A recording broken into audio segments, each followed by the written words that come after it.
ಸಾಮಾನ್ಯ ನಮ್ಮ ಪಕ್ಷದ ಒಬ್ಬ ಕಾರ್ಯಕರ್ತ 3 ಜನಕ್ಕಿತ್ತು.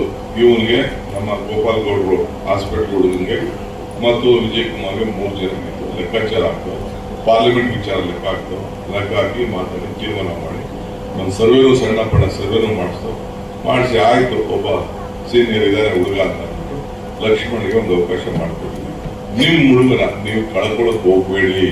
ಕಳ್ಕೊಳ್ಳೋದಲ್ಲದೆ ನನಗೂ ರಾಜಕೀಯದಲ್ಲಿ ನನಗೆ ವೆಂಕಟೇಶ್ಗೆ ಚಲುವರಾಯ ಸ್ವಾಮಿಗೆ 3 ಜನಕ್ಕೂ ಕೂಡ ಕೃಷ್ಣ ಬೈರೇಗೌಡ ನಮ್ಮೆಲ್ಲ ಕೂಡ ಮುಂದಕ್ಕೆ ದೊಡ್ಡ ತೊಂದರೆ ಆಯ್ತು. ಇದನ್ನು ತೊಗೊಳ್ಬೇಕು. ನಾನು ಕ್ಯಾಂಡಿಡೇಟ್ ಬಗ್ಗೆ ಕ್ಯಾಂಡಿಡೇಟ್ ನಿಮ್ಗೆ ಸಿಕ್ಕುದಿಲ್ಲ ಆಗೋದಿಲ್ಲ. ಸುಮ್ಮನೆ ನೋಡಿದ ಮೇಲೆ ದೇವ್ರ ಕೈ ಮುಕ್ಕೊಂಡು ಬರಕ್ ಬಂದೇವು. ನಿಮ್ಗೆ ಉಪಯೋಗ ಏನು ಬರುವುದಿಲ್ಲ. ಬಿಜೆಪಿ ಕ್ಯಾಂಡಿಡೇಟ್ ಇನ್ ದಳ ಇರುವುದಿಲ್ಲ. ಸುಮ್ಮನೆ ಪಾಪ ಇನ್ನೇನು ವಿಧಿ ಇಲ್ಲ. ಇವರು ನಮ್ಮ GT ದೇವೇಗೌಡ ಬಡದಾಡ್ತಾರೆ. ಏನ್ ಮಾಡ್ಬೇಕು ಅವ್ರಿಗೆ ಲೋಕಲ್ ಅಲ್ಲಿ ಅಂಡರ್ಸ್ಟ್ಯಾಂಡಿಂಗ್ ಇಲ್ಲ. ಅದಕ್ಕೋಸ್ಕರ ಇಲ್ಲ ಅವನು ಅಲ್ಲಿ ಇರ್ತಾನೆ ಇರಲಿಲ್ಲ. ನಾನೊಂದು 20 ಸತಿ ನಾನು ಮಾತಾಡ್ತೀನಿ. ಅವನು ಎಲ್ಲ ಸಡ್ಲ ಆಯ್ತು ಅಂತಾನೆ ಕೊನೆಗೆ ಅವನ ದಾರಿ ಅವ್ನು ನೋಡ್ಕೊತಾನೆ. ಇವತ್ತು ಬರ್ಕೊಳ್ಳಿ ನಾನು ಈಗ ನಾನು ಮಾತಾಡಕ್ ಹೋಗುದಿಲ್ಲ. ಎಲೆಕ್ಷನ್ ಆದ್ಮೇಲೆ ಆ ವಿಚಾರ ಮಾತಾಡ್ತೀನಿ. ನಾಳೆ ಹೆಚ್ಚು ಕಮ್ಮಿ ಎಲ್ಲ ಮಾತಾಡ್ಕೊಂಡಿದ್ದು ನಾವು.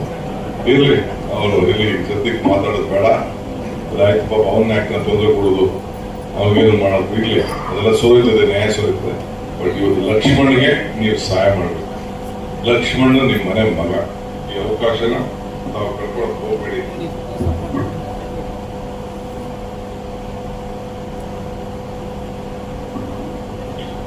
ಮಾಡಿ ದಯವಿಟ್ಟು ಇಷ್ಟು ಮಾಡಿ ಆಗ್ಬೋದಲ್ಲ.